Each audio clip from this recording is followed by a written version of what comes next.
Morning friends. So thank you to all once again. आपने इस तरह जो वीडियो देखा समझा और उसके ऊपर में जो कमेंट्स दिए, मुझे अच्छा लगा कि मैं ये सीरीज़ को और कंटिन्यू करूँगा। और मोस्टली अब मेरा जो इरादा बन गया है, मैं सोच रहा था कि इसके पहले मैं यूनिट शायद कंप्लीट ना करूँ, यहाँ सोच रहा हूँ कि यूनिट कंप्लीट करूँ। कि बहुत सारे दोस्तों ने ऐसा रिक्वेस्ट भेजा है, सर आप कम से कम यूनिट कंप्लीट करके रख दीजिए। तो 3 यूनिट हमारे जो हमारे यूट्यूब चैनल पे कंप्लीट हो चुके हैं, बचे हुए 3 यूनिट भी मैं बहुत जल्दी यहाँ पे आपको कंप्लीट करके भेज दूंगा। फिर आप उसे मतलब आराम से समझ ले सकते हैं। और फिर भी अगर कोई समस्या आती है तो आप मुझे एक बार से बेझिझक बता सकते हैं। So without wasting your time I come to the point. तो यहाँ पे जो ये शॉर्ट सीरीज यहाँ पे शॉर्ट आंसर विद एक्सप्लेनेशन, यहाँ पे हम ये भी खत्म कर देंगे। यहाँ पे 50 क्वेश्चन थे शायद इसमें। तो give example from income from other source. जो हमने देखा था कि 5 हेड होते हैं, 5 हेड में से जो इनकम फ्रॉम अदर सोर्स होता है, अदर सोर्सेस होता है, वो लास्ट वाला हेड होता है। और उसमें की जो इनकम है उसके कुछ एग्जांपल्स यहाँ पे बताना है हमें। Income from subletting of house property. अब सबलेटिंग ऑफ हाउस प्रॉपर्टी हमने देखा था। सबलेटिंग मतलब कि हम किसी टेनेंट को देते हैं और टेनेंट किसी और को देता है, तो वो सबलेटिंग ऑफ हाउस प्रॉपर्टी हो जाता है। ये एक हो गया। इंटरेस्ट ऑन लोन डिपॉजिट, मतलब हम कोई डिपॉजिट रखते हैं या उसका हमें कोई इंटरेस्ट आता है, तो वो भी इनकम फ्रॉम अदर सोर्स में आता है। Rental income from vacant land agriculture income, मतलब जैसे हमको पता है कि एग्रीकल्चर लैंड है टोटली एग्जम्प्ट है, बट ऐसे एग्रीकल्चर लैंड पे अगर हम और मतलब कर रहे हैं, जैसे कि अगर उस एग्रीकल्चर लैंड पे अगर समझो कुछ और प्लांट चलता है, या उस एग्रीकल्चर लैंड का जो घास होता है, उस घास को हम किसी जानवर जो होते हैं उनको चरने के लिए छोड़ देते हैं, या किसी और को उससे उससे इनकम कमाते हैं। जो भी इनकम हम कुछ ना कुछ उससे कमाते हैं, ऐसी इनकम को इनकम फ्रॉम अदर सोर्स की कैटेगरी में लेंगे। आउटसाइड इंडिया फैमिली पेंशन, अगर मैं आउटसाइड में जॉब किया, वहाँ से कोई फैमिली पेंशन आ रहा है, तो इनकम फ्रॉम अदर सोर्स की कैटेगरी में आएगा। इंश्योरेंस कमीशन अगर है तो वो भी यहाँ से आएगा। अनडिस्क्लोज रिसोर्सेज ऑफ रॉयल्टी, वो भी इनकम फ्रॉम अदर सोर्स की कैटेगरी में आएगा। रिसिप्ट ऑफ एलआईसी मनी, वो भी यहाँ पे आएगा। यहाँ पे थोड़ा ब्रैकेट में बताया गया है कि अगर वो वहाँ नहीं होगा पीजीपी में, या ये यहाँ कंसिडर किया जाएगा। Commission, director salary if not chargeable under salary, जो सैलरी टू एमएलए एक्सेट्रा, जो मेंबर ऑफ पार्लियामेंट होते हैं या मेंबर ऑफ लेजिस्लेटिव असेंबली होती है, उनकी जो इनकम आती है। मैं मेंबर ऑफ पार्लियामेंट और मेंबर ऑफ लेजिस्लेटिव असेंबली की बात कर रहा हूँ। उनको जो भी आती है सैलरी आती है, या उनको जो भी भत्ते आते हैं, वो इनकम फ्रॉम अदर सोर्स की कैटेगरी में आते हैं। लेकिन यही एमपी और एमएलए जो मिनिस्टर बन जाते हैं, तो उनकी ये इनकम यहाँ कंसिडर नहीं होती। वो इनकी उनकी जो इनकम है वो उनकी सैलरी में कंसिडर होती है। नेक्स्ट जो आएंगे हम, write a short note on taxation of cash gift, मतलब कैश गिफ्ट हमको अलाउड है और कितने अमाउंट तक। Sum of money received by individual और HUF without consideration in excess of ₹50,000 in previous year. Previous year में अगर 50,000 से ज्यादा विदाउट कंसिडरेशन, मतलब कंसिडरेशन का मतलब जो कोई ट्रांजेक्शन होता है, लेन देन की बात होती है, विदाउट कंसिडरेशन अगर 50,000 से ज्यादा कोई अमाउंट इंडिविजुअल और एचयूएफ को अगर मिलता है, रिसीव होता है, the whole of such sum shall be included in income of receiver under head income from other source। मतलब ऐसा जो 50,000 से ज्यादा जो भी इनकम होता है, वो रिसीवर का जो है इनकम फ्रॉम अदर सोर्स की कैटेगरी में उसका टैक्सेबल कंसिडर किया जाएगा। Define the term relative. अब ये रिलेटिव का टर्म क्या होता है? ये रिलेटिव का टर्म हमें उस समय देखने जाता है जब हम विल क्या होती है। ये विल में जब हम देखते हैं कि जो विल करने वाला है, अगर उसका कोई भी मतलब पास का अगर रिलेटिव्स अगर कोई नहीं है, डिलेटिव्स को डिफाइन किया जाता है, वो यहाँ समझते हैं। और वो भी यहाँ पे भी हमें रिलेटिव का जो टर्म है समझ में आ सकता है। Relative means spouse of the individual, individual होता है उसका कोई स्पाउस, ब्रदर और sister of the individual, brother और sister of a spouse of the individual, brother or sister of either of the parents of the individual, any lenient incident or descendant of the individual, तो उसकी रिश्तेदारी में कोई पुराने से पुराना कोई रिश्तेदार है तो इंडिविजुअल का। any lineal incident और descendant of the spouse of the individual, या तो हस्बैंड का मतलब इंडिविजुअल उसका, या तो फिर उसकी स्पाउस का, spouse of the person referred in clause. और ये जो कहा किया गया है, ये क्लॉज सेकंड क्लॉज 6 में रेफर किया है। फिर what is family pension, date में क्या दिखता है?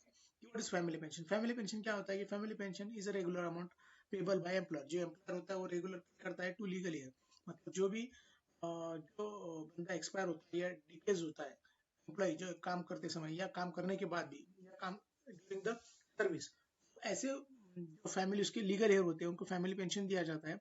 And is taxable under the other source. वो कहाँ टैक्सेबल होता है? अंडर द अदर सोर्स, लेकिन उसके लिए डिडक्शन अलाउड है। फैमिली पेंशन जो है उसके लिए डिडक्शन अलाउड है। Deduction under section 57 is available against such pension. ऐसी जो फैमिली पेंशन आती है उसके लिए हम डिडक्शन मांग सकते हैं अंडर सेक्शन 57 में। What is casual income? अब कैजुअल इनकम क्या होती है? Mostly casual income is non recurring income, मतलब ये जो होती है वो नॉन रिकरिंग होती है। नॉन रिकरिंग हम पहले भी सीख चुके हैं कि जो मतलब रेगुलर नहीं होती वो नॉन रिकरिंग होती है।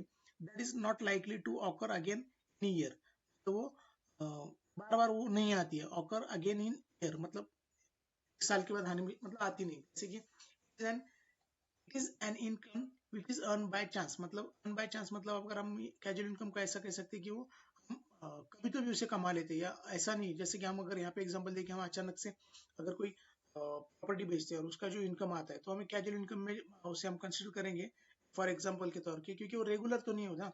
Such income is neither anticipated nor provided for an agreement. जैसे कि जो इनकम ऐसा है वो तो ना तो हमें पता होता है आने वाला, नॉट कोई एग्रीमेंट में होता है कि क्या इसी को इनकम आ रही है। Such income are received at uncertain times, वो अनसर्टन टाइम पे आती है, इसे उसे कैजुअल इनकम ही आ जाता है। नेक्स्ट स्लाइड पे क्लबिंग ऑफ इनकम। अब ये क्लबिंग ऑफ इनकम ये तो एक्चुअल में हमें यूनिट है, लास्ट 5th नंबर का जो यूनिट है वो यूनिट में क्लबिंग और सेट ऑफ और कैरी फॉरवर्ड ऑफ लॉसेस क्या होता है ये सारी चीजें वहां दी है। और हम अगर वो यूनिट भी कवर करेंगे तो हमें वो ये चीजें हमें और वहां पे डिटेल में कवर हो जाएंगे। लेकिन फिलहाल तो हम यहाँ पे इसको शॉर्ट आंसर सीरीज में देखते हैं। शॉर्ट आंसर में देखते हैं what is clubbing of income. Clubbing का मतलब होता है कोई भी चीजों को क्लब करना। जैसे हम चीजों को क्लब करना जानते हैं तो उसी तरह while computing the gross total income, किसी की अगर ग्रॉस टोटल इनकम अगर हमें कंप्यूट करना है, the income of any other person in a family is included, then it is called as clubbing of income। इसका मतलब फंडा कैसा है कि जैसे एक हस्बैंड है, हस्बैंड और वाइफ या उनके कोई माइनर चाइल्ड है, ये ऐसे तीनों मिला के अगर कोई इनकम अर्न करते हैं तो हमें इनकम उनकी अगर उनकी इनकम अगर टैक्स करें या उनको हमको कंप्यूट करना है या उनको उनकी इनकम को हमें कंप्यूट करना है, तो ऐसे समय हम क्या करते हैं, ये तीनों बंदे की husband wife and minor child, ये तीनों की क्या करते हैं इनकम हम क्लब करते हैं, इसे हम कहेंगे clubbing of income. Section 64 of the income tax act 1961 deals with clubbing of income. जो सेक्शन 64 है वो इनकम टैक्स एक्ट 1961 के क्लबिंग ऑफ इनकम से डील करता है। Clubbing of income ensure that taxpayer do not circumvent their tax liability by transferring their income and asset within the family। इसका मतलब ये होता है कि अगर क्लबिंग करते हैं हम तो उस बंदे की हम इनकम कंप्यूट कर सकते हैं, लेकिन हम अगर ऐसा नहीं करते तो क्या होता है, टैक्स लाइबिलिटी मतलब कि एक प्रकार का उसका जो उसके ऊपर जो बर्डन होता है या उसके ऊपर जो रिस्पॉन्सिबिलिटी टू पे द टैक्स, बट वो क्या करता है ऐसे समय अगर समझो उसकी इनकम अगर ट्रांसफर रही या बाइफरकेट रही, ऐसे बाइफरकेट रहने के बाद उस बंदे को तो इनकम टैक्स लगेगा नहीं या इनकम टैक्स नहीं होगा उसका। तो इसलिए ऐसे समय हस्बैंड वाइफ और माइनर चाइल्ड की जो इनकम है वो क्लब की जाती है, उसे हम क्लबिंग ऑफ इनकम यहाँ पे कह सकते हैं। Setup, what is set of? Set of क्या होता है? सेट ऑफ मतलब कोई चीज को सेट ऑफ करना। Setup of losses means adjusting the losses against the profit income of that particular years, मतलब उस साल में किसी बंदे को प्रॉफिट होता है लॉस होता है उसको हम सेट ऑफ कैसे करेंगे। Losses that are not set off against income in the same year, losses होते हैं वो नॉट सेट ऑफ मतलब सेट ऑफ नहीं करते against income in the same year, उसी साल के लॉस को उसी साल के इनकम में सेट ऑफ नहीं करते। Losses that are not set off against income in the same year can be carry forward to the subsequent year. उसे क्या किया जाता है, सबका सब लॉस एक ही समय में नहीं करने, तो ऐसा हो सकता था कि हम इनकम टैक्स में क्या कर सकते थे कि मेरा इनकम इतना हुआ और मुझे इतना लॉस हो गया, मतलब जितना इनकम हुआ उतना लॉस हो गया, उसी समय क्या होगा वो बंदा तो नील की कैटेगरी में आ जाए, मतलब उसका इनकम टैक्स जो नील की कैटेगरी में आएगा। ऐसा नहीं होता, सारा का सारा जो सेट ऑफ होता है या जो लॉस होता है वो एक समय में उसे सेट ऑफ नहीं कर सकता, उसे वो सब्सिक्वेंट ईयर में उसे सेट ऑफ कर सकता है। Set off against income of those year. What is carry forward of losses? अब इसी में आगे जो सेट ऑफ और कैरी फॉरवर्ड में जो आपको बोला यूनिट 5 है तो उसी में ये सब कुछ दिया है, अगर करेंगे तो डेफिनेटली हम इस चैप्टर को भी अच्छे से कवर कर लेंगे। After making the appropriate and permissible interhead and interhead adjustment. अब यहाँ पे कैसा होता है कि कैरी फॉरवर्ड ऑफ लॉसेस की बात आती है, तो कैरी फॉरवर्ड ऑफ लॉसेस में दो चीजें होती है, इंटरहेड और इंट्राहेड। इंट्राहेड मतलब उसी अगर समझो मुझे कोई समझो हाउस प्रॉपर्टी से लॉस हो रहा है तो मैं उसी हाउस प्रॉपर्टी के प्रॉफिट से ही उसे लॉस को मैं मैनेज करूंगा, उसे बोलेंगे इंट्राहेड। इंटरहेड एडजस्टमेंट का मतलब होता है कि मैं अगर हाउस प्रॉपर्टी से मुझे लॉस हो रहा है मैं उसे कहीं और एडजस्ट कर सकता हूँ क्या, इंटर हेड एडजस्ट मतलब उस इंटर हेड के बाहर जाके उसे बोलेंगे inter head. There could be still be unadjusted losses, तो ऐसे कुछ लॉसेस होते हैं वो एडजस्ट नहीं होते। This unadjusted losses can be carry forward to future year adjustment against income of this year. ऐसे जो लॉसेस होते हैं वो कैरी फॉरवर्ड चलते रहते हैं, मतलब उस समय अगर लॉस नहीं एडजस्ट हुआ तो उसको next year next year next year next year, तो उसकी कुछ टर्म्स है, कई जगह 4 ईयर्स, मतलब कुछ ऐसे लॉसेस है जो 4 ईयर्स तक हम उसको कैरी फॉरवर्ड कर सकते हैं, कुछ ऐसे लॉसेस है जिन्हें हम 8 ईयर्स तक भी कैरी फॉरवर्ड कर सकते हैं।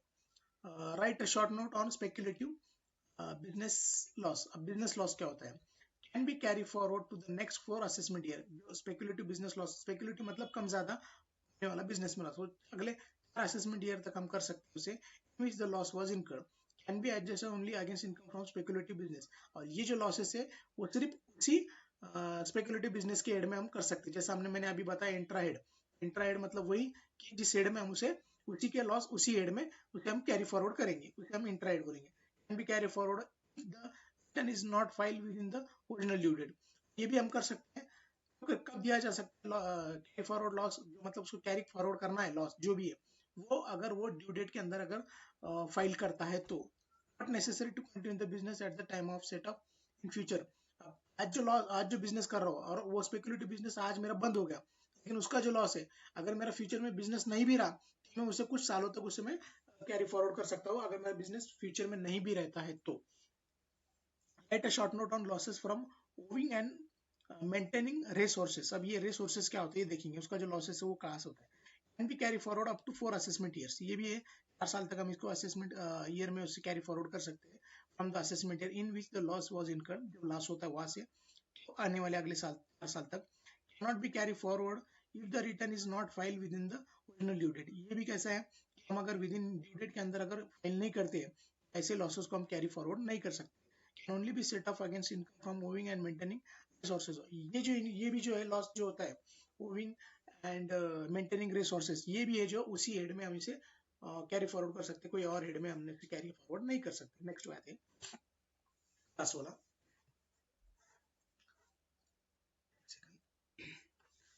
ये जो right short note section eighty C. अब एटीसी क्या है, अभी एटीसी हमें पता है कि इसमें हमें 1,50,000 तक का टैक्स एग्जम्पशन मिलता है, तो वही देखेंगे हम। Section eighty C is the most extensive used option for saving income tax. जो इनकम टैक्स होता है वो सेव करने के लिए सबसे मोस्ट, मतलब ये ज्यादा यूज होता है। हियर इज इंडिविजुअल और एचईएफ जो भी होता है हु इन्वेस्ट और spend on stipulated tax saving avenues can claim deduction up to rupees 1,50,000 for the tax deduction. ये हमें पता है कि एटीसी में हमें 1.5 लाख तक एग्जैक्ट टैक्स डिडक्शन मिल सकता है। Indian government to support few as a tax saving instrument, और उनका पर्पस क्या होता है कि यहाँ पे टैक्स सेविंग इंस्ट्रूमेंट होना चाहिए। encourage individual to save and invest towards retirement, ये उनका पर्पस होता है एटीसी में। गिव एनी 5 डिडक्शन, अब ये 5 डिडक्शन के कुछ एग्जांपल है, आप 5 डिडक्शन के एग्जांपल देख लीजिए। Right a short note on section 80D। अभी 80D क्या होता है, section 80D is a deduction you can claim on medical expenses. जो मेडिकल एक्सपेंसेस होता है उसके ऊपर हम सेक्शन 80D का यूज कर सकते हैं। One could save tax on medical insurance premium paid, तो मैंने शुरू में आपको बताया था कि जैसे 50,000 तक का 25,000 तक हम टैक्स डिडक्शन हम यहाँ से 80D में ले सकते हैं। डिपेंडेंट जो पेरेंट्स है, डिपेंडेंट पेरेंट्स हैं, health for self family and dependent parents, the limit of section 80D deduction up to 25,000 for a premium paid for self or family, or premium paid to senior citizen। मतलब अगर है तो इसके लिए you can claim a deduction up to rupees 50,000। additionally health checkup to the extent of rupees 5,000 is also allowed to। मतलब क्या है, section 80D में ये डिडक्शन दिया है कि अगर कोई बंदा अगर है तो खुद के लिए अगर वो 30,000 तक का मेडिकल इंश्योरेंस बनाता है, और फैमिली पेरेंट्स के लिए मतलब जो उसके पेरेंट्स होते हैं उनके लिए 25,000 तक का बनाता है, तो वो एक सेक्शन 80D में डिडक्शन अलाउड है उतना अमाउंट, और मेडिकल चेकअप के लिए 5,000 रुपीज अलाउड है सेक्शन 80D में। Right a short note on section 80D। 80D क्या, 80G क्या बताया गया है कि 80G जो है section 80G of income tax act 1961 offer income tax deduction to an SSC. जो एसएससी उसके लिए होता है वो डोनेशन से रिलेटेड होता है, donation to charitable organization। This deduction varies based on the receiving organization, which imply one may avail deduction up to 50% or 100% of the amount donated, with without restriction. मतलब कैसा होगा, जो 80G में हम जो डोनेशन करते हैं, भी अगर संस्था है या कोई ऐसी स्कूल होती है, कोई मंदिर होता है, या जो भी हम डोनेट करते हैं, तो कई कई जगह पे ऐसे इसका डोनेशन का एक बाइफर्केशन है। कौन से डोनेशन ऐसे है जो 50% पूरा, मतलब अगर मैं 50,000 डोनेट करता हूँ तो उसके 25,000 उसमें 80G में मैं टैक्स डिडक्शन ले सकता हूँ। कई कई जगह पे ऐसे कोई डोनेशन होता है जो मैं देता हूँ 100% भी डिडक्ट होते हैं। जैसे मैं 50,000 देता हूँ तो 50,000 डोनेट अमाउंट डिडक्ट हो सकती है।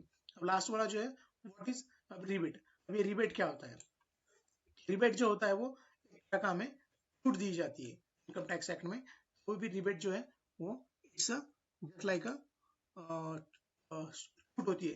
Rebate is an amount of money that is return to you specially by the government. जैसा कैसा है कि मैं एक एग्जांपल यहाँ पे बताता हूँ। अगर किसी बंदे की अगर इनकम अगर 5 लाख तक है, तो 5 लाख के अलावा अगर 5 उससे 12,500 तक का यहाँ पे अंडर सेक्शन 87 में उसे रिबेट दिया जाता है। ये है रिबेट, जो कि उसको इनकम टैक्स बचाने के लिए, इनकम टैक्स कम करने, मतलब 5 लाख हमें पता है कि 2.5 लाख पे उसे नहीं लगेगा और बचे हुए 2.5 लाख पे उसे 12,500 का इनकम टैक्स लगेगा। और वो जो है वो रिबेट लेता है अंडर सेक्शन 87 में, तो उसका जो है टैक्स लिमिट जो है वो एग्जम्प्ट आएगी। तो फिर एक बार आपको सबको thank you so much to seeing this video. और बस बाकी तो कंटिन्यू करेंगे हम, ये आपको ये जो सीरीज है, ये जो पढ़ाई है, इसको कंटिन्यू करेंगे। Thank you lot my friend.